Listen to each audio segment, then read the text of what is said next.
Welcome to K Times news బులెటిన్ల ముందుగా headlines. అంగరంగ వైభవంగా వాసవి మాత జయంతి వార్షికోత్సవ వేడుకలు.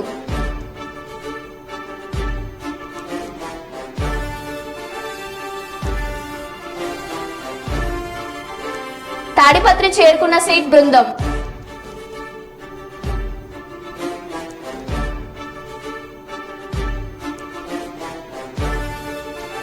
కేయూవీసీపై విజిలెన్స్ విచారణ.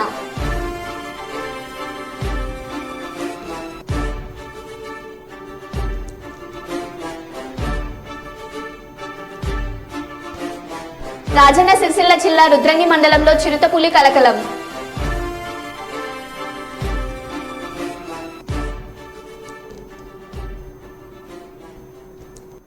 ఇక వివరాల్లోకి వెళ్తే జగిత్యాల జిల్లా కొడిమ్యాల మండలంలోని పుడుమూరు జాతీయ రహదారిలోని బ్రిడ్జి వద్ద శనివారం అర్ధరాత్రి 2 వాహనాలు ఎదురెదురుగా ఢీకొన్న ఘటనలో ఒకరు మృతి చెందారు. కరీంనగర్ నుండి వస్తున్న పాల వ్యాన్ ను ఎదురు వస్తున్న లారీ పుడుమూరు బ్రిడ్జి వద్ద ఢీకొట్టడంతో పాల వ్యాన్ డ్రైవర్ మృతి చెందారు. మృతదేహాన్ని పోస్టుమార్టం నిమిత్తం జగిత్యాల ప్రభుత్వ ఆసుపత్రికి తరలించారు. స్థానిక కొడిమ్యాల ఎస్ఐ సందీప్ సంఘటన స్థలానికి చేరుకుని భారీ క్రేన్ మరియు ప్రజల సహకారంతో సహాయ కార్యక్రమాలు కొనసాగిస్తున్నారు. మిగతా వివరాలు తెలియాల్సి ఉంది.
సుల్తానాబాద్ పట్టణంలోని ఆర్యవైశ్య భవన్లోని వాసవి మాత దేవాలయంలో శనివారం వాసవి మాత జయంతి వార్షికోత్సవ వేడుకలు అంగరంగ వైభవంగా కన్నుల పండుగగా నిర్వహించారు.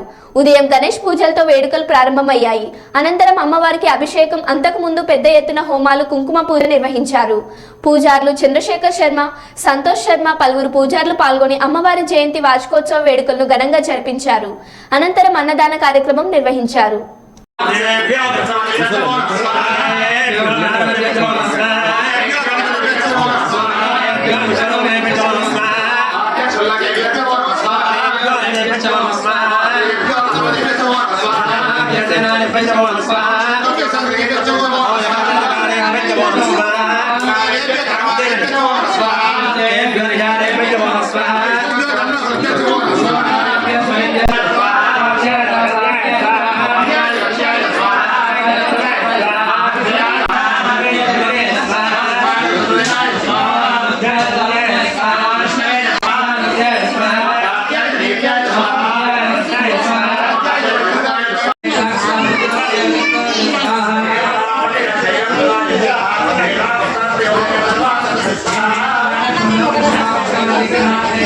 కర్నూలు నగరంలోని గాయత్రి సద్గురుదత్త పాలిక్లినిక్ లో నిరుపేద నిస్సహాయ మహిళలకు చీరలను ప్రముఖ గ్యాస్ట్రోఎంట్రాలజిస్ట్ వైద్యులు శంకర్ శర్మ ఉచితంగా పంపిణీ చేశారు.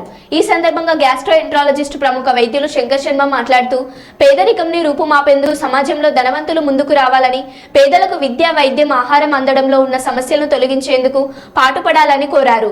ఓవైపు పేదరికం, మరోవైపు ఆకలి చావులు కనబడుతున్నాయని, సమాజంలో మార్పులు చేర్పులు చేయవలసిన ఆవశ్యకత ఎంతైనా ఉందన్నారు. ప్రస్తుత సమాజంలో నిరుపేదలు, నిస్సహాయులు ఉన్నారని, వారికి విద్య, వైద్యం, ఆహారం ఉచితంగా అందించేలా చూడాలన్నారు.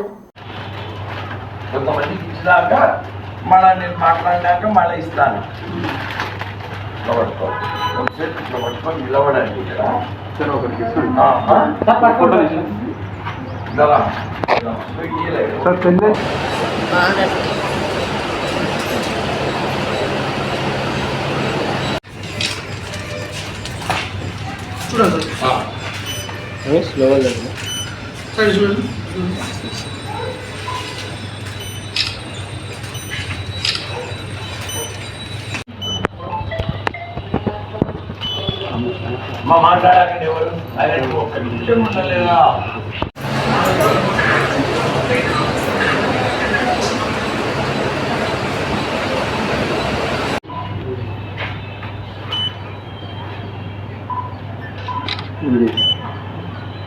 అనుకుని పొరుగువాడికి తోడ్పడవై దేశం అంటే మట్టి కాదు, ఈ దేశం అంటే మనుషులే అని ఒక మహనీయుడు చెప్పిన విధంగా ఉడతా భక్తిగా నా చేతనైనంత సహాయం అంటే మీరు చాలా బాటం లేయర్స్ ఆఫ్ ది సొసైటీలో అట్టడుగున ఉండే ప్రజలు వీళ్ళు నిస్సహాయులు, నిరుపేదలు. వీళ్ళు ఒక ధనవంతులుగా మారే అవకాశం లేకపోయినా కనీసం వీళ్ళు ఉండడానికి ఇల్లు, కట్టడానికి గుడ్డ, తాగడానికి నీరు, శుభ్రమైన నీరు వీళ్లకు లభించే విధంగా ఎంతో కొంత సహాయము ప్రతి ఒక్కరూ సమాజంలో చేయాలని. ముఖ్యంగా అందరూ ఏమనుకుంటారంటే ఇది కేవలం గవర్నమెంట్ బాధ్యత, మాది కాదు అని చాలామంది సమాజంలో ధనవంతులు కోట్ల రూపాయలు సంపాదించుకున్న వాళ్ళు చాలామంది ఉన్నారు. వాళ్ళు కూడా కనీసం ఇట్లా ప్రజల వైపు ఒకసారి చూసి, సపోజ్ ఈ ఊర్లో కర్నూలులో ఉండే 100 కోట్ల ఆస్తి పరులు ఎంతోమంది, ఒక 10,000 మందో ఎంతోమంది కూడా 2,000 మంది, 10,000 మంది, 20,000 మంది కూడా ఉంటారు. కానీ వాళ్ళంతా కూడా ఒకసారి ఆలోచించాలి. మేము కూడా ఏదన్నా కొద్దో గొప్ప ఇటువంటి ప్రజలకు ఏదో ఒక సహాయం మేము చేయాలని, వాళ్ళల్లో మానవత్వం ప్రజ్వరిల్లాలని నేను కోరుకుంటున్నాను. సమాజంలో ఇంకా మార్పులు చేయాల్సిన ఆవశ్యకత ఉంది. పేదరికం చాలా ఎక్కువ ఉంది. మనం ఎంతసేపు ఉన్నా కొన్ని విషయాలను చూపించుకుంటూ మనం ఎంతో అభివృద్ధి చెందినామని అనుకుంటున్నాము. కానీ నిరుపేద ప్రజలైతే మాత్రం రోజుకు ఎక్కువ అవుతున్నారు. వాళ్లకు అవసరాలు కూడా చాలా ఎక్కువ అయిపోతున్నాయి. వాళ్ళకు వైద్యం కూడా ప్రాబ్లం అవుతుంది, ఎడ్యుకేషన్ ప్రాబ్లం అవుతుంది, ఈవెన్ ఫుడ్ కూడా ప్రాబ్లం అయ్యి హంగర్ ఇండెక్స్ కూడా పెరుగుతూ ఉంది. సో ఇటువంటి poverty alleviation programmes government take up చేసేటప్పుడు కొన్ని ఎన్జిఓస్ కూడా రావాలి ముందుకు. అంటే మనం కంట్రీలో కూడా ఎన్జిఓస్ను అలో చేయాలి. ఎందుకంటే వాళ్ళకుంటే ఒక్కోసారి వాళ్ళంతా మానవత్వము పెరిగిన వాళ్ళే ఎన్జిఓ స్టార్ట్ చేసి సహాయం చేయడం మొదలు పెడతారు. అదేవిధంగా లైక్ మైండెడ్ పీపుల్ కొంతమంది చేరి కూడా కొన్ని కార్యక్రమాలు చేసే అవకాశం ఉంది. సో అటువంటి వాళ్ళందరూ కూడా ఒక సంఘటితమయ్యి ప్రజాసేవలో నిమగ్నమై ఉండాలని నేను కోరుకుంటున్నాను. అదేవిధంగా నేను కూడా నా చేతనైనంత సహాయము ప్రజలకు జీవితాంతం చేయాలని కోరుకుని నేను చేసి ఈ సాంఘిక కార్యక్రమాల్లో భాగంగా ఈరోజు స్థానిక ఈ గాయత్రి స్టేట్లో మా గురుదత్త పాలిక్లినిక్లో ఈరోజు నిరుపేద నిస్సహాయ మహిళలకు చీరల పంపిణీ కార్యక్రమం చేరడం నాకు చాలా సంతోషంగా ఉంది. అంటే వాళ్ళు నిస్సహాయులు, నిరుపేదలుగా ఉండాలని కాదు, బట్ అలాంటి వాళ్ళని డెఫినెట్గా మనము ఆదుకోవాల్సిన పరిస్థితి ఉంది. మానవత్వం మరుగున పడిన ఈ రోజుల్లో సామాజిక దృక్పథాన్ని తట్టి లేపాల్సిన ఆవశ్యకత చాలామందిలో ఉంది. దాన్ని వాళ్ళు పెంపొందించుకొని తమ చేతనైనంత సహాయం ప్రజలకు చేయాలని నేను మరి కోరుకుంటున్నాను. జయశంకర్ భూపాలపల్లి జిల్లాలో అర్ధరాత్రి ప్రాంతంలో ఇల్లీగల్ రేషన్ బియ్యాన్ని తరలిస్తున్న సిబ్బందిని భూపాలపల్లి పట్టణ ప్రాంత యువకులు సమాచారం మేరకు పట్టుకున్న పోలీస్ సిబ్బంది మరియు పత్రికా విలేకరుల వారిని అదుపులోకి తీసుకుని పోలీస్ స్టేషన్ కు తరలించి వారిపై చట్టపరమైన చర్యలు చేపట్టడం జరిగింది. అవి ఈ విధంగా ఇలాంటి ఇల్లీగల్ పనులు ఇక మీదట జరగకుండా బాధ్యతలు చేపడతామన్న అధికారులు.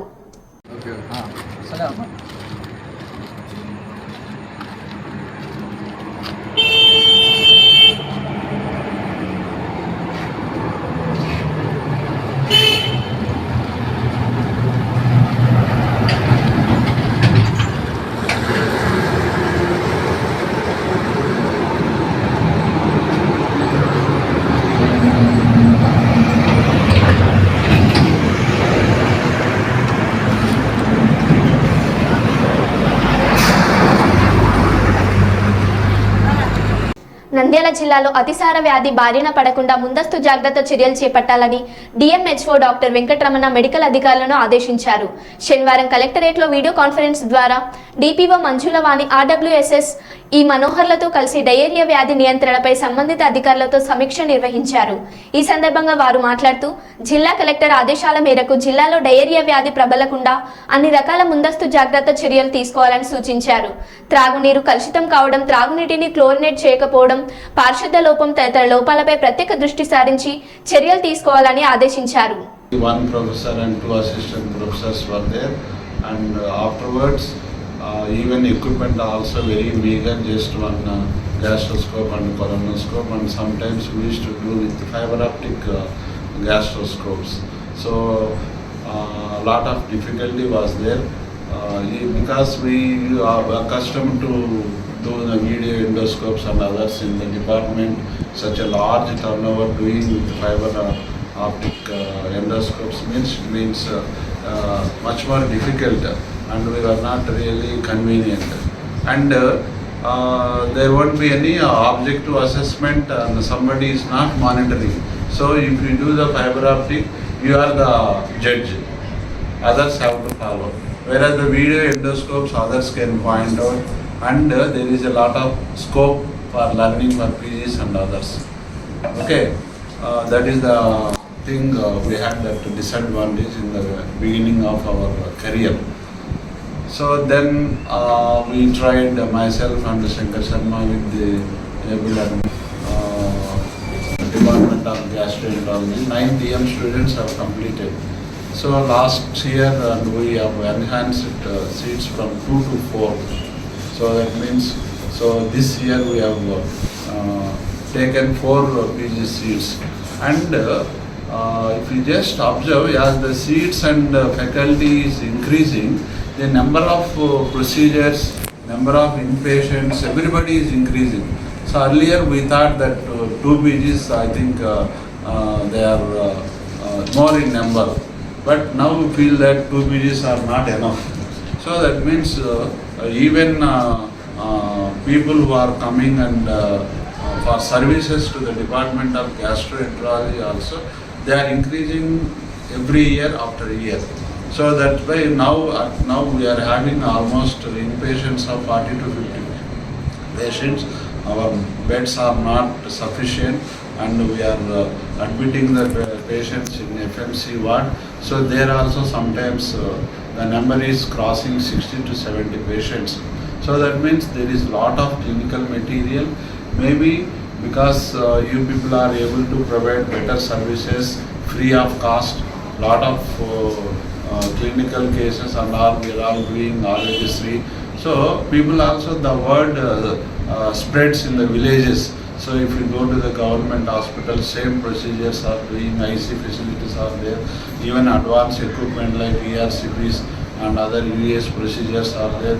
Just now we have done one drainage of the pancreas, post-pancreatic pseudocyst, and we are about to install this metal stents in the esophagus.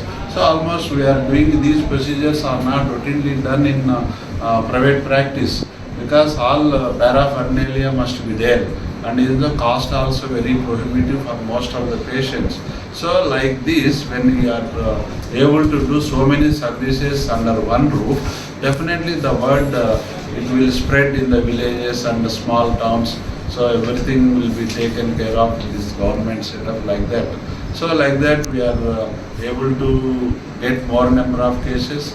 Clinical material is enough for all PGs to learn, and I request Mohan also to take special interest in improving the academics with the help of Deepak and other associate professors who are recently posted to the Cancer Institute. So all of you make a team and try to impart practical guidelines to the PGs and others. So నియామకాలు బదిలీలు బిల్లుల చెల్లింపులపై అక్రమాలకు పాల్పడ్డారని Kakatiya university VC professor Ramesh పై వచ్చిన ఆరోపణలపై ప్రభుత్వం విచారణకు ఆదేశించింది. పలువురు యూనివర్సిటీ అధ్యాపకుల ఫిర్యాదుతో విచారణ చేపట్టింది. ఈ ఫిర్యాదులను విజిలెన్స్ డీజీకి పంపిన విద్యాశాఖ కార్యదర్శి బుర్ర వెంకటేశం వీలైనంత వేగంగా నివేదిక అందించాలని ఆదేశించారు.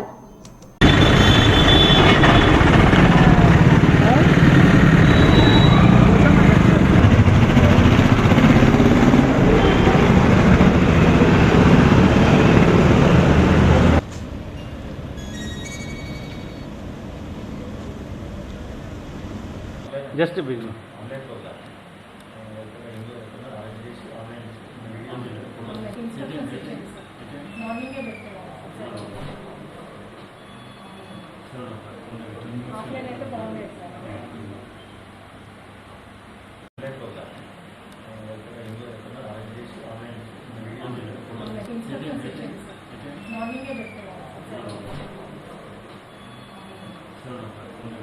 ఆఫ్లైన్ అయితే బాగుండేది సార్.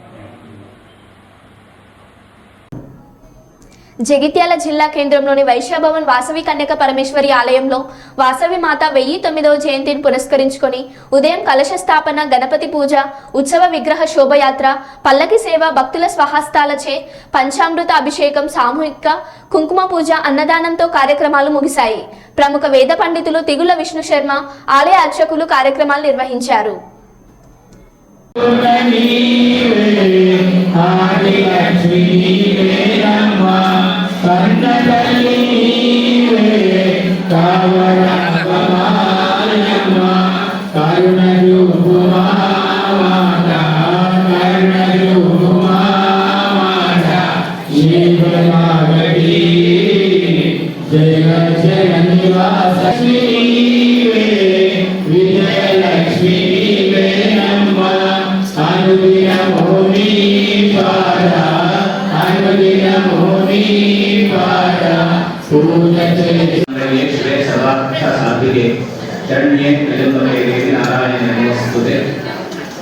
అమ్మవారి యొక్క జనక మహారాజు గారికి జన్మించిన జానకిగా ఇట్లా ఎన్నో అవతారాలు ఎత్తి సాక్షాత్తు కుసుమ శ్రేష్ఠికి పుత్రికయ్యి జన్మించి తాను ఒక కులాన్ని ఉద్ధరించాలి, ఆ కులం యొక్క ఉద్ధరణ జరగకపోతే ఈ జయంతి ఉత్సవాన్ని పురస్కరించుకొని నేటి రోజున స్థానిక కన్యకా పరమేశ్వరి ఆలయంలో సేవా సమితి ఆధ్వర్యంలో మాతలందరి యొక్క అమూల్యమైన సమయం ఇక్కడ ఇచ్చి కుంకుమార్చనలో పాల్గొని వైశ్యుల మందిరమే కాకుండా కన్యకా పరమేశ్వరి ఉత్సవాన్ని నేటి రోజున చేస్తున్నారు. చేసిన వారికి, చూసిన వారికి, చూపించిన వారికి ఆ నిర్మాణ యొక్క పరిపూర్ణానుగ్రహం కలగాలని కోరుతూ వాసవి మాతకి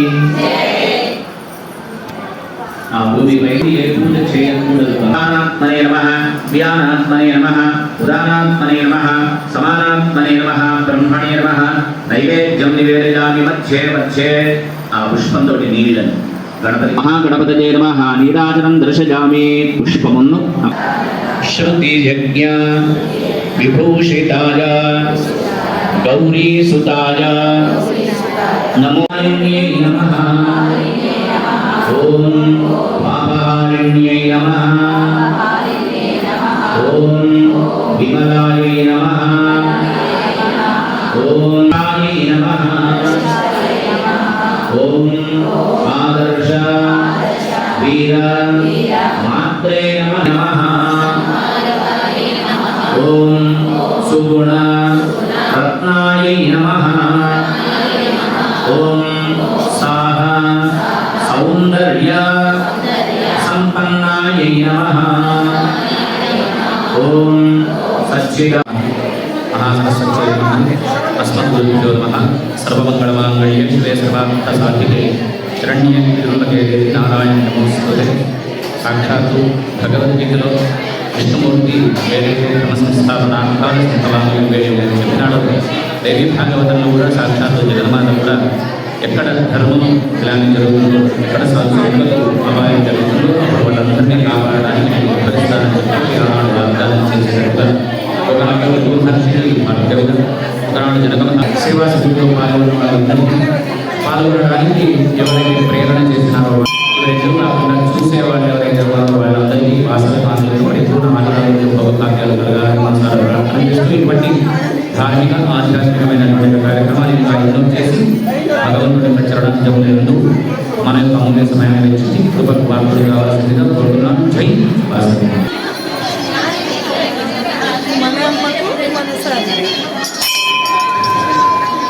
జై జై మాతా వాసవి మాతా, జై జై మాతా వాసవి మాతా, జై జై మాతా వాసవి మాతా, జై వాసవి మాతా.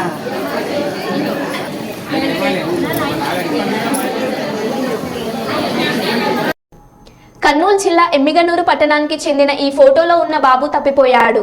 పేరు జవీద్. వాళ్ళ అమ్మ నాన్నలు వెతుకుతున్నారు. వాళ్ళ బాధ వర్ణనాతీతం.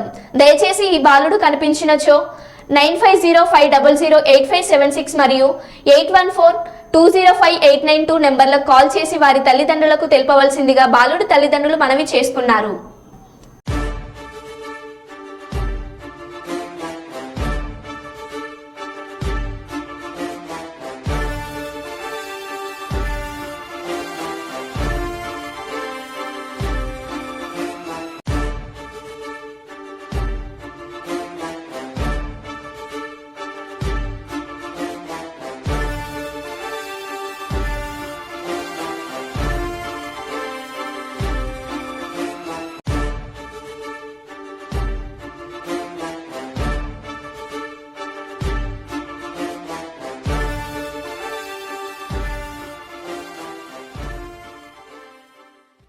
తిరుపతి రేణిగుంట జాతీయ రహదారిపై తెల్లవారుజామున బస్సులో చెలరేగిన మంటలు.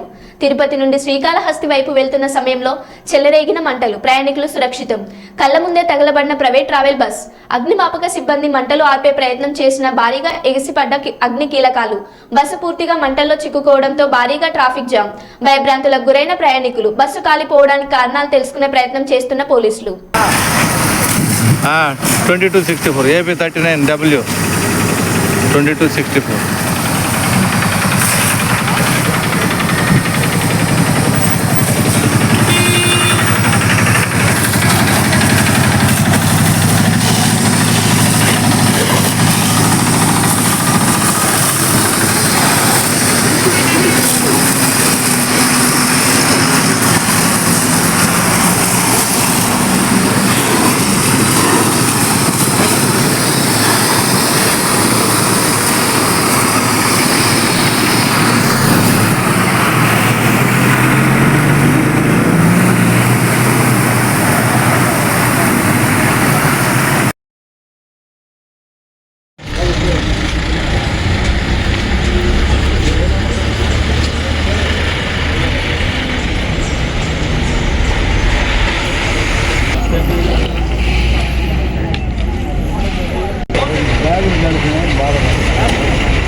రాజన్న సిరిసిల్ల జిల్లా రుద్రంగి మండలంలో చిరుతపులి కలకలం రేపింది.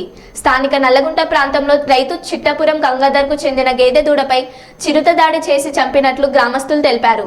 దూడను గుడిసెలో కట్టేసి ఉంచామని, రాత్రి సమయంలో చిరుత దాడి చేసిందని బాధిత రైతు చెప్పాడు. గుడిసె చుట్టూ చిరుత కాలి వేలి మృద్దలు కనిపించాయని మీడియాకు తెలిపారు. మనసులో మందు అన్నట్టు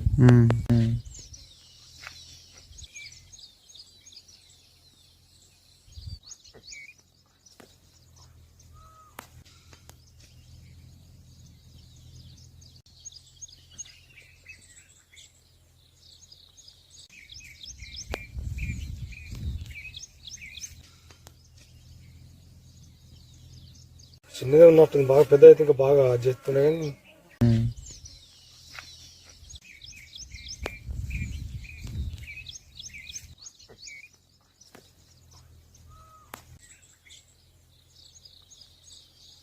రాత్రి ఎప్పుడు వచ్చింది మాకు తెలియదు. మేము బర్రెలను ఈయనే కట్టేసినాం, దుడ్డని ఈయనే కట్టేసి మేము ఇంటికైనా అది రాత్రి ఎప్పుడు వచ్చిందో ఏమో. రాత్రి జిటపుల్లి వచ్చి దాడి చేసి దుడ్డని చంపి మొత్తం అంతా తినడం జరిగింది. ఫారెస్ట్ వాళ్లకు మా యొక్క నమస్కారం చేసి చెప్తున్నాం. ఎందుకంటే మాకు ఇక్కడ రైతులకు ఎవరికి కానీ భయంగా ఉన్నది. ఇవల్ల గిట్లా వచ్చి తినిపోయింది. మేము రాత్రి పగలు తెల్లందాకా ఇక్కడ సేందాలో తిరుగుతాము. ఏ రాత్రి ఏ పగలు వచ్చి మమ్మల్ని కూడా ఏం చేసేది కూడా మాకు తెలియకుంటున్నది. దయచేసి ఎట్లన్నా ఆ జిటపుల్ని మాత్రం దాన్ని పట్టుకునే ప్రయత్నమా, దాన్ని బెదిరించే ప్రయత్నమా మాత్రం మీరు చేయాలి. మీ ఇక ఇక్కడి రైతుల ఆధారం మీ చేతుల్నే ఉన్నది కాబట్టి మీకు తెలియజేస్తున్నాం. మరో బులెటిన్లో మళ్ళీ కలుద్దాం. Stay tune.